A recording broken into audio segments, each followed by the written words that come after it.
Non, ko diɲɛ taabolo finikuraw modèle ka d'aw ye ayiwa aw sera aw seyɔrɔ la in fashion couture n'aw mago bɛ tissu kalalenw na walima n'a bɛ fɛ ka tissu kala a ye boli ka se joona joona Ismaël Ɲare fɛ yen nɔ. Ismaël Ɲare nɔlen no ni diɲɛ laban kalali kɛ machine kuraw de ye a n'a ka personnel de qualité minnu bɛ yen nɔ n'olu bɛ nin baara in kɛ ka ɲɛ. An sigiyɔrɔ bɛnnen no ACI 2000 kɔnɔna la immeuble Concorde 1 n'ale tugulen no Air Côte d'Ivoire la Palais des Sports ani Place de la CAN ni ɲɔgɔn cɛ. Nɛgɛjuru sira o ye 63 ye 02 99 ani 99. In fashion k'aw ye togo ɲɛ. In fashion ni aw mago bɛ qualité la. In fashion ko k'aw bisimila kunnafoni gafew kɛnɛ kan.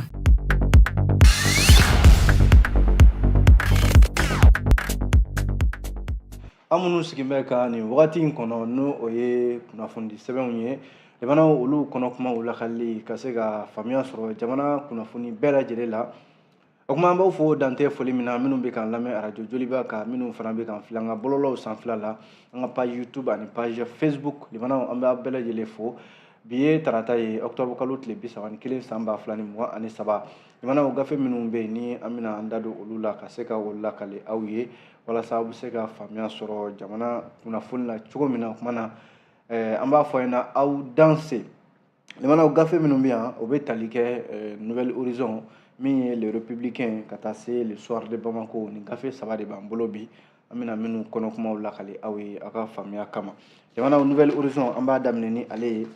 a y'a jira k'a fɔ ko jɛkulu dɔ bɛ yen n'u kama ko mouvement national Mali jɔ baara ale de y'a jira k'a fɔ kunnafoni dɔ senfɛ ko olu mago tɛ foyi la bi fo jamanakuntigi min bɛ furanjɛla fanga kunna bi ni o ye Asimi Goyita ye awa a diyara ye o a ma diya ye o ko Asimi Goyita na kɛ olu ka cɛbɔ ye jamanakuntigi kalata natɔ ninnu na jɛkulu min filɛ n'u kama ko mouvement Mali jɔ baara a ye nin fɔ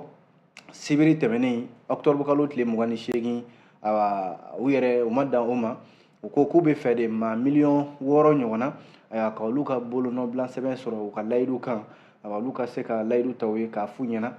ko jamanakuntigi colonel Asimi Goyita k'u b'a ɲini a fɛ jamanakuntigi kalata nɔtɔ ninnu na a ka se k'i kan bɔ sabu mouvement Mali jɔ baara y'a ɲɛmɔgɔ n'o ye Modibo Sidibe ko jɛkulu yɛrɛ bilala sen kan min bɛ février kalo tɛmɛnen san 2022 salanko yɛrɛ a jala k'a fɔ ko u ma bila sen kan dɔwɛrɛ foyi kama kun foyi t'olu ka nin jɛkulu in bilali la sen kan fo ka jamanakuntigi colonel Asimi Goyita ale dɛmɛ a ka se k'i kanbɔ jamanakuntigiya nɔfɛ ko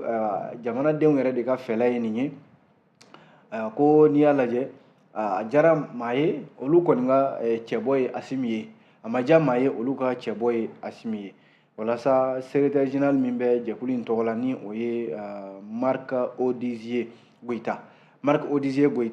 ale y'a jira k'a fɔ ko olu yɛrɛ ni Asimi tɛ jɛla nin ko in na koyi olu ni Asimi tɛ ɲɔgɔn dɔn u n'a ma kuma u ma sigi ka kuma yɛrɛ k'a fɔ ko nin kuma in u k'a da yira Asimi la olu kɔni ye colonel Asimi Goyita ye baaraw de la baara minnu bɛ yen n'a ye olu ja a y'a jira k'a fɔ ko Asimi Goyita ka fanga marali kɔnɔna la ko wale caman de bɛ yen minnu kɛra jamana kɔnɔ yan ayiwa wale minnu bɛ yen n'a bɛ jamana ka danbe jamana ka yɛrɛma hɔrɔnya sabu ko fɔlɔfɔlɔ a yira k'a fɔ Mali nin bɛɛ lajɛlen kun tiɲɛna Mali jamana de kɔnɔ ko Mali ka kelenya n'a ka nafaw jamanadenw ka nafa ko gouvernement min filɛ nin ni Asimi Goyita bɛ o ɲɛma bi ko u ma dɔwɛrɛ kɛ Mali jamanadenw ka hakɛ an'u ka nafa bɛ sɔrɔ yɔrɔ o yɔrɔ u taara o de ɲini u y'a jira k'a fɔ ko olu ka yeta ye min ye bi min ye jamana kanu yɛrɛ ye o de bɛ Asimi Goyita la ko Mali sini halisa a n'a Mali jamanadenw ka se ka lafiya sɔrɔ jamana in sigi la k'olu kɔni ma maa wɛrɛ ye maa min bɛ se ka Mali jamana bi in na a tɔgɔ bɛ diɲɛ bɛɛ da bi i mana taa farafinna dugu o dugu la bi i b'a sɔrɔ Mali jamana tɔgɔ bɛ u da k'a fɔ ko maaw kun hakili la ko Mali ko nin kun y'a ko dabilalen nka limanaw ko jaja maa wɛrɛ bɛ yen min bɛ se ka jamana ka yɛrɛma hɔrɔnya n'a ka danbe segin a ma olu kɔni ka jate la o ye Asimi Goyita de ko wa taa ni ka segin ɲɛta sɔrɔ bolo ma ani sira o sira bɛ yen bi ko o siraw bɛɛ lajɛlen bɛ ka bɔ walasa jamanadenw jigi bɛ se ka da u ka jamana kan cogo min na ko wa maa wɛrɛ m'o baara kɛ o ye colonel Asimi Goyita ka baara ye jɛgɛrɛjɛkulu a secrétaire général n'o ye mouvement national Mali jɔ baara ye u y'a yira k'a fɔ ko jamanadenw de fana ka fɛla ye nin ye sabu u mana maa minnu ɲininka nin ko la n'u ko k'olu bɛ nin na u ka jate la olu bɛ ka maa 6 ɲɔgɔnna de ɲini u ka se ka sɔn k'u bolonɔ bila sɛbɛn na n'o sɔrɔla ka ban ko u faralen ɲɔgɔn kan ko laɲini min b'u fɛ n'o de ye maa minnu bɛ yen ni olu dogolen bɛ jamana yɛrɛ kana se ka hɛrɛ sɔrɔ fiyewu ko o y'olu ka laɲini o y'o tiɲɛnen ye min ye Marc Odizier Goïta a ye a jira k'a fɔ ko a ɲininkalen ko yalima ni Assimi Goïta n'a ma sɔn olu ka ni laɲini ma don Marc Odizier Goïta y'a jira k'a fɔ ko Assimi Goïta tɛna se ka ban sabu ni jamanadenw ko karisa an b'i fɛ an bɛ tugu i la e ka bila an ɲɛ i ka jamana mara ko Assimi Goïta bɛ se ka ban o ma cogo di ko jamanadenw de a ɲini a fɛ a ka kɛ jamanakuntigi a k'i kanbɔ jamanakuntigiya nɔfɛ ko a jɛna n'a ye o a ma jɛn n'a ye o Assimi Goïta kɔni olu ka laɲini de don a k'i kanbɔ fanga nɔfɛ don nataw la Modibo Sidibe ale de y'o kuma kuncɛ Nouvelle Horizon n'o ye mouvement Mali jɔbaara maaw ye jamana min ye ale fasɛde sɛbɛn kelen in ka kuma la Nouvelle Horizon a ko nin an yɛrɛ baarakɛ ɲɔgɔn dɔ ye radio baarakɛla don a bɛ animateur don Daɲɛ o bɛ Nara mara de kɔnɔna la jamana Bamanjiw taara bagan ma k'a bɔnɛ a nin na ko radio min tɔgɔ ye ko radio Daɲɛ FM a bɛ n'a fɔ a baarakɛla dɔ ni u k'a ma ko Dadaba jamana butigi feerela yɛrɛ don ko Bamanjiw taara a sɔrɔ fɔ a ka butigi da la cɛ marifatigi dɔw ka jɔlen to kun bɛ moto yɛrɛ la ka marifa ci a la ko u y'a ta ka taa n'a ye kɛnɛyaso la centre de santé référence min filɛ nin Nara yan a selen yen nɔ ala y'a ka kalifa minɛ a la dɔw yɛrɛ b'a tɔgɔ wele ko Dadaba international ni radio baarakɛla min filɛ a yɛrɛ ka ɲɛmɔgɔ n'o y'a ka radio ɲɛmɔgɔ Modibo Keyita ale yɛrɛ ye Urtel ka lasigiden ye Nara mara kɔnɔna la ye ale y'a jira k'a fɔ ko wale in kɛra nɛgɛ kanɲɛ 18 wuladani yɛrɛ fɛ ka a jɔlen to a kɛra alamisa tɛmɛnen octobre kalo tile 26 nɛgɛ kanɲɛ 18 waatiw yɛrɛ la cɛ marifatigi dɔw de nana jamana min ye Dadaba international u b'a wele ten Nara mara kɔnɔ a jɔlen a ka butigida la cɛ marifatigi ninnu nana u m'a ɲɛɲini dɛ kɔni ye cɛ jɔlen to ka sun kɛ marifa ci ka ten ka a bɔnɛ a nin na nin kunnafoni yɛrɛ sɛbɛntiyara u ka radio ɲɛmɔgɔ fɛ n'o ye Modibo Keyita ye limanaw a jarala k'a fɔ ko cɛ marifatigi minnu filɛ nin ye ko min ye nin yɔrɔ kofɔlen ye u ka baara bɛnnen bɛ nin de ma kuma bɛɛ ka maaw ni kɛnɛ karaba a jarala k'a fɔ ko nin yɔrɔ kofɔlen na maa minnu bɛ baara kɛ radio la Nara mara in kɔnɔna la ye ko min ye Dadaba international ye ale kɔni juma tɛmɛnen a taara a ka sukoɲɛw kɛra o don ko radio baarakɛɲɔgɔn caman fana tun bɛ sukoɲɛ in kɛnɛ kan a kɔni kɛra jɔrɔnaba de ye ka ɲɛsin radio baarakɛla minnu bɛ yen n'olu bɛ Nara mara kɔnɔna la nin waati in na jamanaw ka bɔ Nouvelle Horizon fasidi sɛbɛn kɔnɔna la min bɛ siraba min bɛ n'o bɛ taa Tɔnbukutukaw fɛ yen a jarala k'a fɔ ko siraba in ka bɔ Bamakɔ ka taa Tɔnbukutu ko sira in yɔrɔ waati dɔ la a ko minɛnen bɛ ko nka a bɛna fɔ sira in a labilala sisan nka ko taama sira cakɛda kelen dɔrɔn de bɛ yen n'u k'a ma ko Sonef transport ale kelen dɔrɔn de sera ka Tɔnbukutu dugu kɔnɔna sɔrɔ nka hali n'a sɔrɔla taamakɛla misɛnninw dɔw bɛ taa munumunu Tɔnbukutu dugu da fɛ olu kɔni ma se ka don Tɔnbukutu dugu kɔnɔna la nin waati in na n'i y'a lajɛ ko taama sira taa ni ka segin a bɛ se k'a fɔ ko a labilala dɔɔnin fɔlɔ a bɛɛ tɛ sabu hali sisan min ye gɛlɛya misɛnninw ye olu bɛ sira in kan yen nɔ kunnafoni lasera min ye tarata tɛmɛnen yɛrɛ min bɛ a jarala k'a fɔ ko taamakɛla minnu ani dɔgɔjɔla minnu bɛ yen n'olu bɛ bɔ Tɔnbukutu ka taa dugumisɛnninw na ka taa suguw jɔ siraw kun tigɛlen bɛ Tɔnbukutu ni dugumisɛnnin caman cɛ bi nka a jarala k'a fɔ dɔgɔkun tɛmɛnen yɛrɛ la kunnafoni bɔra ka bin k'a fɔ ko sira labilala ko maaw bɛ se ka taa ni ka segin kɛ ka bɔ Tɔnbukutu ka taa dugumisɛnninw na nka limanaw sira ma jɛ pasipasi sabu bolimafɛn minnu bɛ yen n'olu kun kan ka ayiwa taama kɛ ka taa Tombouctou mara kɔnɔ caman bɛ yen o kɛmɛ k'i yɛrɛ minɛ fɔlɔ nka ko Sonef Transport ale kelen pewu de sera ka sira minɛ ale de yera Tombouctou dugu kɔnɔna la ayiwa kunnafoni dilen kɔfɛ maaw kun sigin bɛ ka hali compagnie wɛrɛw kɔnɔ i n'a fɔ Nour Transport ninnu olu si ma ye nin waati ninnu na n'i ye jateminɛ kɛ Sonef Transport ale kelen pewu de bɛ ka taama boloda nin waati ninnu na ka bɔ ayiwa Bamako yan k'i kunda Tombouctou mara kan ko dugumisɛnnin minnu bɛ yen n'olu bɛ Tombouctou da fɛ ni dɔgɔkun o dɔgɔkun maaw bɛ taa dɔgɔw jɔ yen a jala k'a fɔ ko maaw sira bilala o maa caman ye kɛra fiɲɛ bɔda kɔni maa bɛ se ka min fɔ n'o ye kunnafoni yɛrɛ kolomayɔrɔ yɛrɛ limanaw Nouvelle Horizon yan'an ka bɔ a kɔnɔ ko kunnafonidila min bɛ yen n'u kama ko Abdul Niang activiste don ko ECHO ale ma bila fɔlɔ n'o ye liberté provisoire ye a bilala fɔlɔ ka fiɲɛ bɔda di a ma kunnafonidila Abdul Niang ko kunungo ntɛnɛn octobre kalo tile 30 ko Abdul Niang yɔrɔ a ye min kɛ ayiwa Bamako kasoba la maison centrale d'arrêt MCA a bɛ se dɔgɔkun 2 ɲɔgɔnna ma procureur min bɛ ayiwa pôle spécialisé de lutte contre la cybercriminalité ale de ye Abdul Niang minɛ octobre kalo tile 19 tɛmɛnen san 2023 limanaw ko nka ko fiɲɛ bɔda dira ma n'o ye liberté provisoire ye o kɛra kunungo octobre kalo tile 30 a jala k'a fɔ ko liberté provisoire dira a ma yan'a ka kiiri don cɛ min bolodalen bɛ ka bila octobre kalo tile 16 san 2023 limanaw kunnafoni filɛ nin an ye nin bɔ Nouvelle Horizon kɔnɔ bi aw bonya b'a la.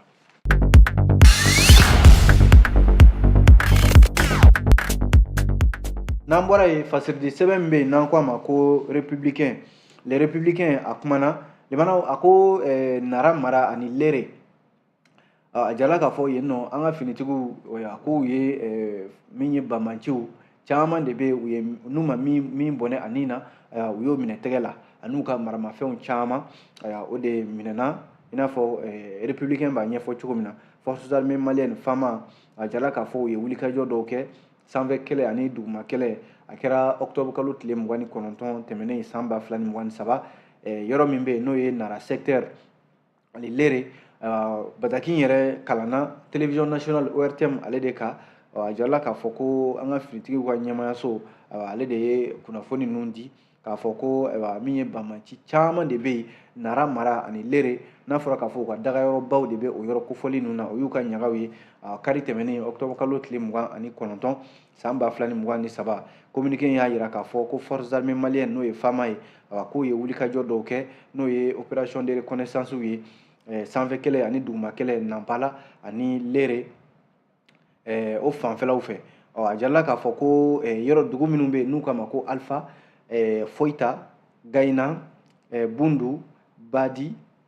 Dungel Ahamadi ninnu bɛɛ lajɛlen ye dugumisɛnninw ye ko an ka finitigiw ye wulikajɔ kɛ yɔrɔ minnu na ni bamanciw ka dagayɔrɔbaw de tun bɛ a yɔrɔ kofɔli ninnu na a jala k'a fɔ bamanci maa 6 ɲɔgɔnna olu bɔnɛna u nin na Mali finitigiw faamaw fɛ kɔfɛ n'i ye jateminɛ kɛ a bamanci kelen ninnu maaw n'u bolofɛnw olu sera ka lakana yɔrɔ kofɔli ninnu na ka bɔ bamanciw tigɛ kɔnɔna la min kalanna ORTM la octobre kalo tile 29 tɛmɛnen hakilila jiginna nin wulikajɔ min kɛra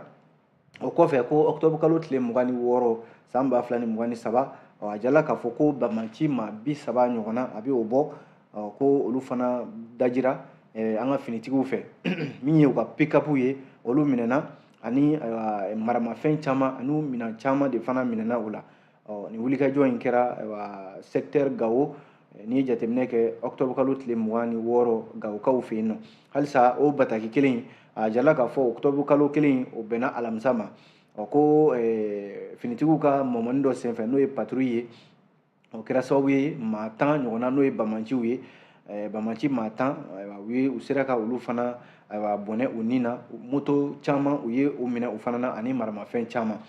min ye halisa u ka bataki kɔnɔna la forces armées maliennes ko juma tɛmɛnen na octobre kalo tile 27 san 2023 a jala k'a fɔ finitigiw ka wulikajɔ n'o ye patrouille ye min kɛra ɲɔnɔ mara kɔnɔna la o kɛra sababu ye ka bamanci maa 2 ɲɔgɔnna ka olu bɔnɛ u nin na min bɛ u ka ɲɛmɔgɔba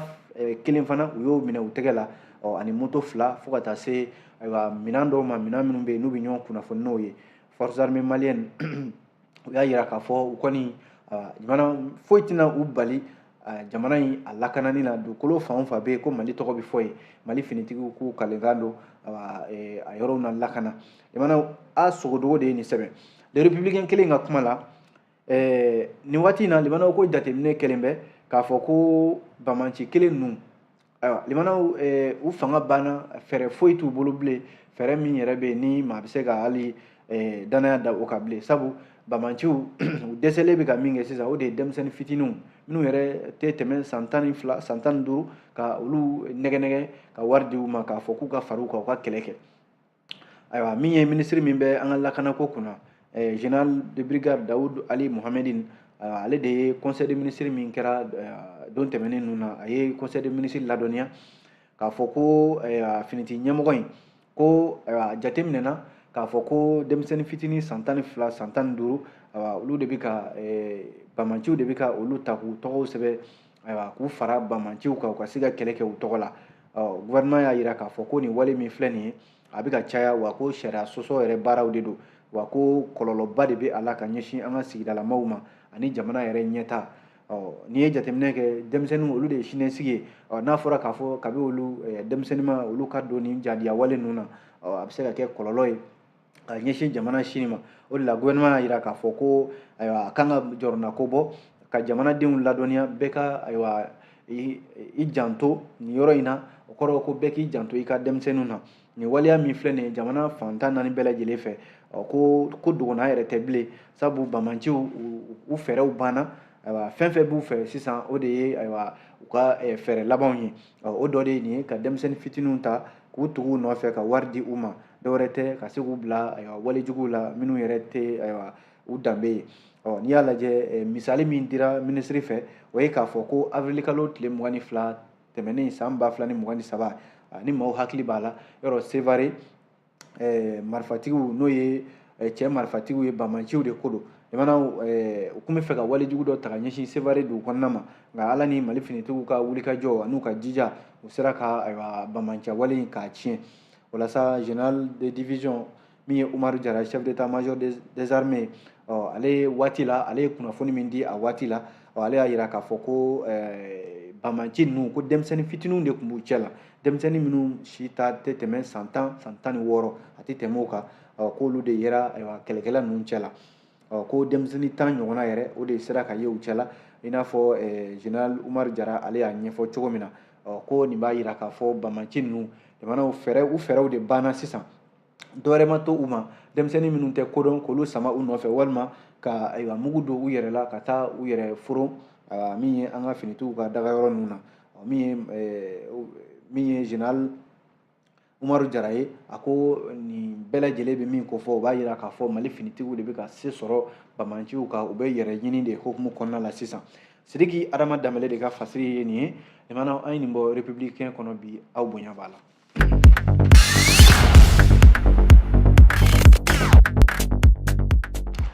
limanaw n'an bɔra yen fasebile sɛbɛn min n'an ko a ma ko soir de Bamako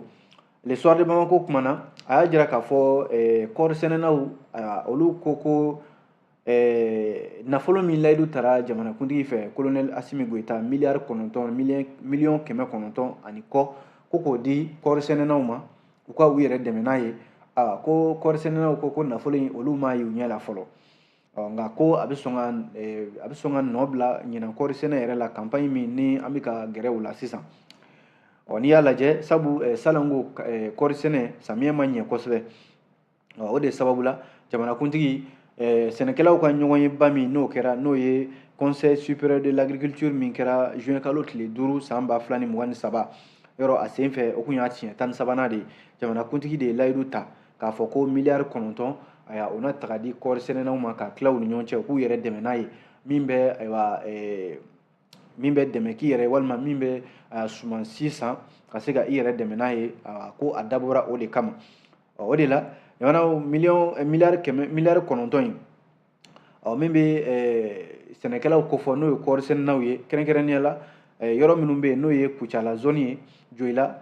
Kajolo Sikaso Kiɲa Kɛnbarana Kɔlɛnjɛba Kita ani Fana olu y'a yira k'a fɔ ko ɲina kɔɔri sɛnɛ olu bɛ sɔn k'u sen bɔ a ko bɛɛ lajɛlen la sabu ko nafolo min layidu taara n'a ma lase olu ma a bɛ se ka olu dɛmɛ u ka baara la n'a ma lase olu ma a bɛ se ka fiɲɛ yɛrɛ bila u ka baara la sabu jamanakuntigi y'a dɔn cɔ k'a fɔ ayiwa gɛlɛya b'u kan ka nin layidu in ta nka ko nafolo in halisa ayiwa a ma di u ma janko k'a fɔ k'u bɛ u mago ɲɛ n'a ye n'i ye jateminɛ kɛ kɔɔri sɛnɛnaw y'a yira k'a fɔ ko n'a ma ɲɛ ko nin ko in a bɛ nin dabolo kan olu kɔni ka laɲini ye fɛn min ye u bɛna u yɛrɛ minɛ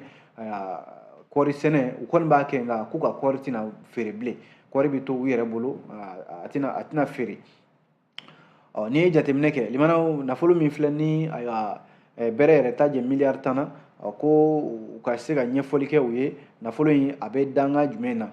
a bilala ka taa yɔrɔ jumɛn a dira jɔn ma ko k'a di ayiwa sɛnɛkɛlaw ma miliyari 9 in ni dɔɔni b'a jɛ miliyari 10 na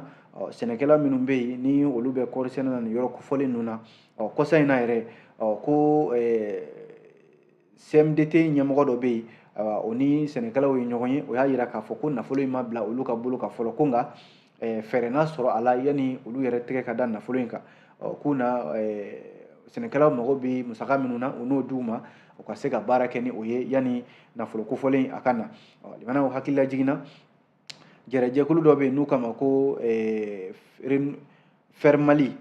Fermali ale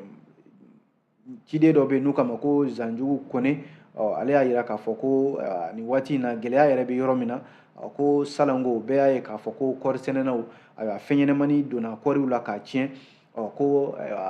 Mali yɛrɛ dɔrɔn tɛ ko hali an kɛrɛfɛ jamana dɔw bɛ yen a ye misali ta Côte d'Ivoire jamana kan a ko Côte d'Ivoire jamana la ko gɛlɛya min ye sɛnɛkɛlaw sɔrɔ yen ko olu ka jamana ɲɛmɔgɔw ma a ko bila dagirinda la dɛ o sina ka miliyari 30 ɲɔgɔnna bɔ de k'o di sɛnɛkɛlaw ma ko k'u yɛrɛ dɛmɛ ni o ye ko nka Mali la yan nafolo kuma de bɛ fɔ a ti ye ɲɛ la olu ta min filɛ n'o ye miliyari 9 ye miliyari 9 in a kuma kɔni fɔra ko nka hali sisan a ma se ka di ɲɔgɔnye dɔ senfɛ hakili lajiginna Fermali ani sɛnɛkɛlaw min kɛra Bamako yan yɛrɛ sɛnɛkɛlaw ye fɛla caman de bɛ yen u y'o fɔ n'o de ye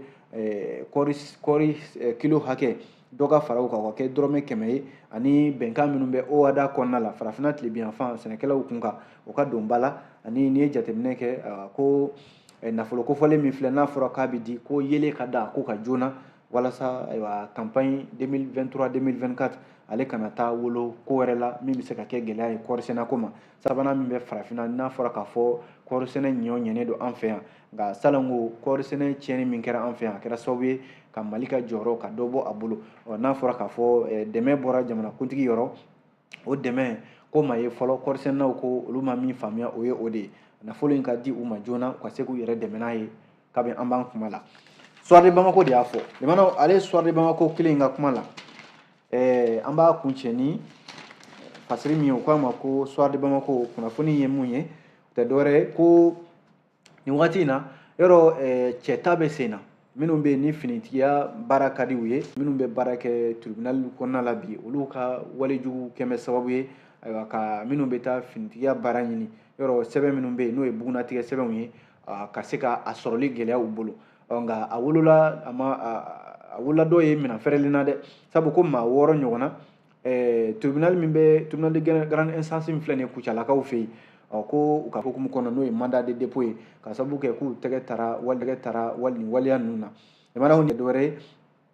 k'u bilala mandat de dépôt la juma tɛmɛnen octobre kalo tile 27 procureur de la république près du tribunal de grande instance Kucala ko maa 6 in ka baara tun tɛ dɔwɛrɛ ye bugunatigɛ sɛbɛn bɛ yen n'o ye casier judiciaire ye bugunatigɛ sɛbɛn bɛ yen n'u kama ko certificat de nationalité limanaw a tɛ bɛrɛ yɛrɛ bɔ dɔrɔmɛ 150 walima a tɛ tɛmɛ o yɛrɛ kan ninnu bɛ taa o feere 600 1000 walima 2000